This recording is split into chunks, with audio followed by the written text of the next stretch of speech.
Okey, kita sambung lagi part 3, iaitu kesamaan manusia narsis dan iblis. Sebelum tu kalau korang belum follow, klik link follow untuk dapatkan banyak informasi yang menarik.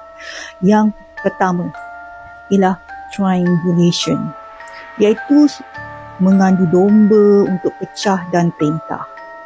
Iblis ni bukan hanya mengadu domba Adam tau, secara berasingan, tapi cuba untuk wujudkan kepercayaan antara manusia dan Tuhan. Narsis tu, orang narsis ni, dia suka mengadu domba, cipta konflik antara orang lain supaya adanya bergantung pada dia. Bukan dia bergantung pada Allah, dia nak larikan diri kita kepada Allah. Yang kedua ialah projection, menuduh orang lain atas dosa diri sendiri. Iblis ni, dia tuduh Tuhan tau, Allah sebab kejatuhan dia. Dia tak salahkan diri dia sendiri. Bukan atas kesombongan dia yang sombong, tapi dia salahkan Tuhan, dia salahkan Allah. Manusia narsis pun sama. Mereka kalau salah, dia orang tak salahkan diri sendiri, dia akan salahkan orang lain. Dia orang akan buat projection, dia orang suka buat drama, padahal dia orang sendiri yang cipta masalah. Yang ketiga ialah blame shifting. Sentiasa nak salahkan orang lain. Iblis tak pernah kata aku salah.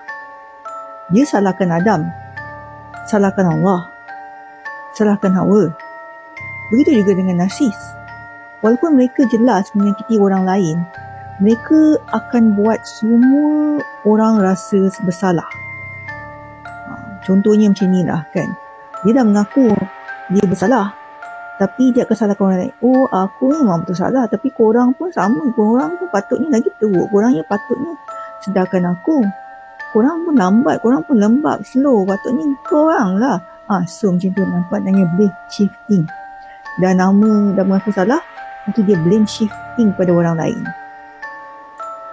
Okey, bila korang kenal corak pattern ni, iaitu triangulation, projection and blame shifting ni, itu adalah contoh kata karakteristik orang-orang narsis.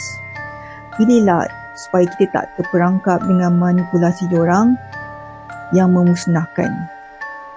Jaga diri.